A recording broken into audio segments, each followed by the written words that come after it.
السلام عليكم ورحمة الله وبركاته. أنا إيماني ودي قناتي رائحة الفراولة اللي أول مرة تتابعني. ازيكم عاملين ايه؟ وحشتوني. النهاردة هنعمل مع بعض فيديو جديد إن شاء الله يعجبكم. هقول لكم هنعمل ايه ولا نخش نشوف المقادير بتاعتنا على طول؟ ندخل نشوف مقاديرنا على طول. أنا النهاردة هعمل عجينة أنا عملتها معاكم قبل كده من زمان، فهنعملها مع بعض تاني. أنا مش هقول لكم بقى المقادير مرة واحدة، أنا هقول لكم أنا هعمل ايه خطوة بخطوة. أنا هنا حاطة في العجان كوباية ونص دقيق، ومعايا كوبايه ميه دافيه، ومعايا كيس خميره، وطبعا هنحط سكر. فهنا الميه الدافيه هحط عليها معلقه سكر، وهنزل عليها بكيس الخميره بتاعي.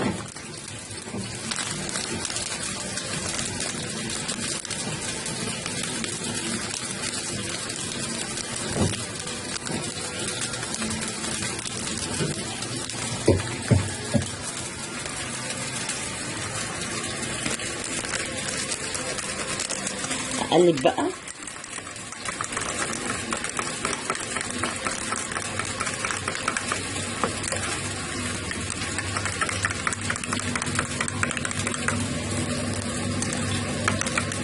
هحط بقى على الدقيق بتاعي ده ذره ملح.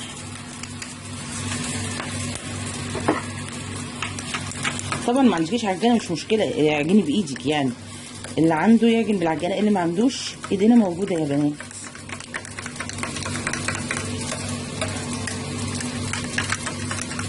دوبي الخميره كويس.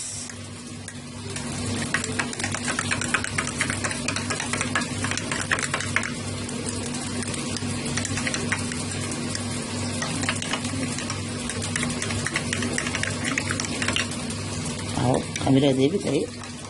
انا مش هستنى بقى لما اخمر دي، لا، ليه؟ لان انا هخمر هنا.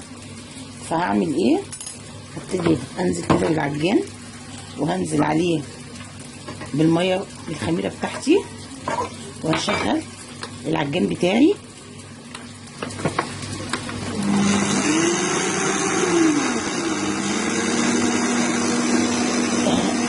انا هحط طبعا شويه ميه كمان،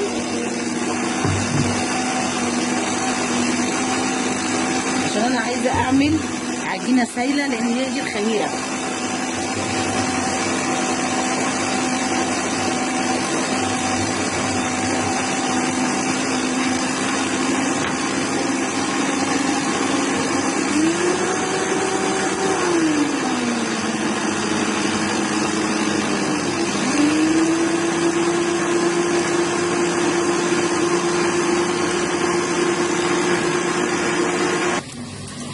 ادي يا بنات اهي، دي العجينه بتاعتي عباره عن خميره. هعمل ايه؟ هسيبها تخمر، وبعد كده هنكمل هنشوف هنعمل ايه. ادي يا بنات الخميره اللي احنا عاملينها. بصوا عليت ازاي. هبتدي بقى احط بقيه ايه كميه الدقيق بتاعتي. احط ايه؟ احط برده كوبايه ايه ونص، ولو احتاجنا هنحط تاني، ما احتاجناش خلاص. انا بقى كده وهبتدي اعجن، وهقفل عشان ايه صوت العجان. ادي يا بنات بصوا العجينه معايا لمت ازاي اهي. انا كده عجنت الحمد لله ناجحه. هعمل ايه بقى؟ هحط شويه واحط عليها معلقتين زيت،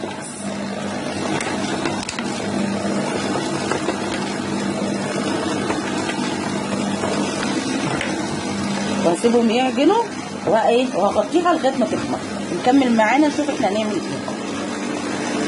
احنا بقى هنعمل مع بعض ايه يا بنات؟ هنعمل مع بعض الهمبرجر. انا هنا عامله بصلتين كبار، يعني متوسطين يعتبر، فرمهم حلو قوي مصفيهم. وهنا عندي نص كيلو لحمه، حاطه عليه نص كوبايه فول صويا مجروش، وضربهم ايه في الكبه. خلاص. هعمل ايه بقى؟ هحط عليهم بيضايه عشان البيضه بتربط، واحط معلقتين نشا، واحط ملح،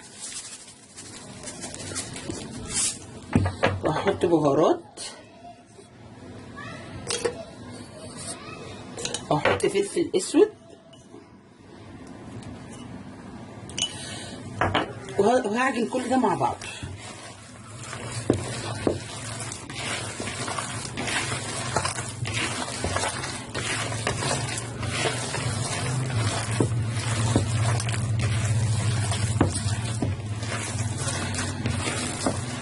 لازم تعجنيه حلو عشان كله يدخل في بعض.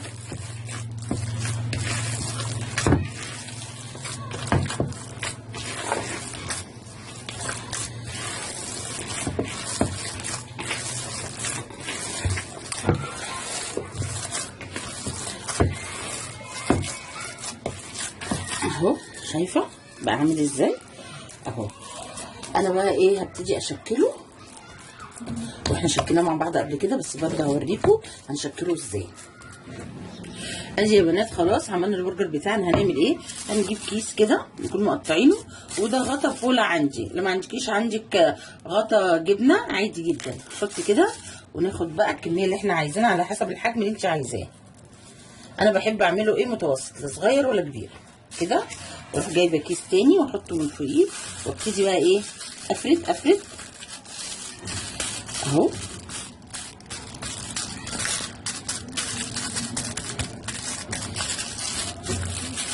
عندك مكبس البرجر عادي جدا هتعملي بمنتهى السهوله برضه. ما عندكيش ده ولا ده، كوري كده واعملي في الكيس وبططيها اهي. بصي بتطلع معايا اهي البرجر. هخلص بقى الكميه واشيلها وبعدين هنشوف هنكمل اكلتنا ازاي. ادي يا بنات العجينه بتاعتنا اهي بعد ما خمرت فرغت الهواء. اطلعها بقى، ارش بس الاول هنا كده شويه دقيق. بسم الله ما شاء الله.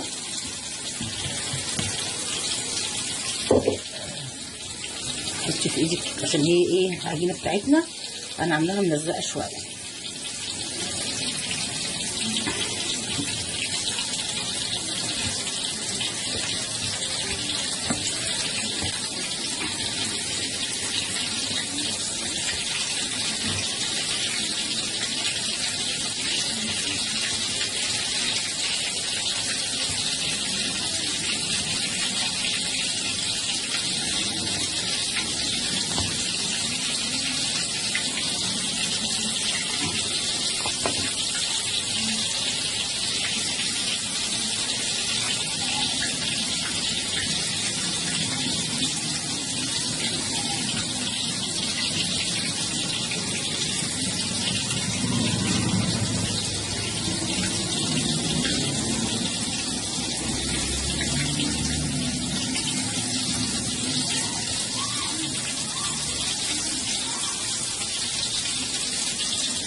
حتت كبيره نقللها عشان كله يبقى ايه قد بعضه.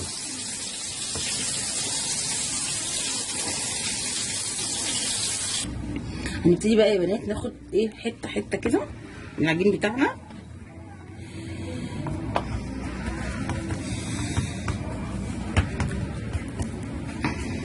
افردي بقى عشان احنا مش عايزينه يبقى ايه تخين.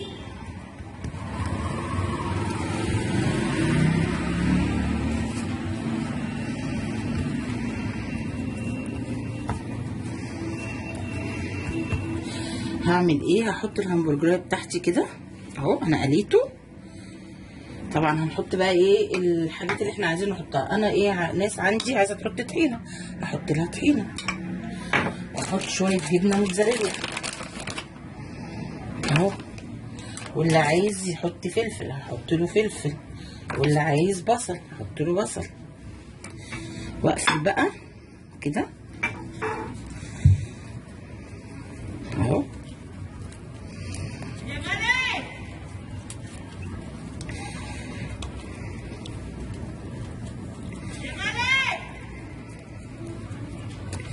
اقفلي كده يبقى عامل زي السندوتش الكايزر معاكي.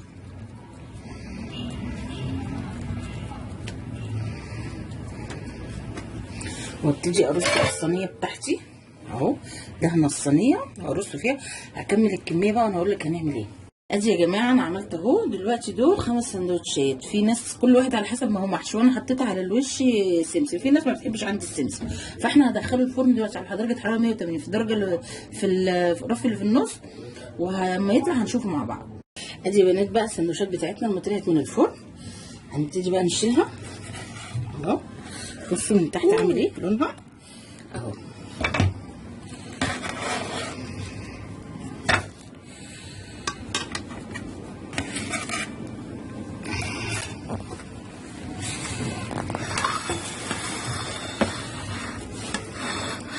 اهو هي دي السندوتشات بتاعتنا. انا لسه حاطه الباقي في الفرن، لما تطلع هنشوفها مع بعض وهنفتحها ونجرب كده ونشوف من جوه عامله ايه. ادي يا جماعه فتحنا الساندوتش اهو، سخن جدا مش قادره امسكه اهو. شايفين الجبنه اهو.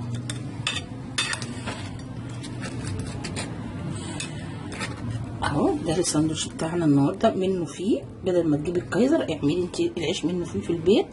يا رب ان شاء الله تكون وصفتنا عجبتكم، وما تنسونيش بقى باللايك وبالاشتراك وبتفعيل الجرس عشان يوصلك كل جديد. كان معاكم اماني من قناه رائحه الفراوله. السلام عليكم ورحمه الله وبركاته.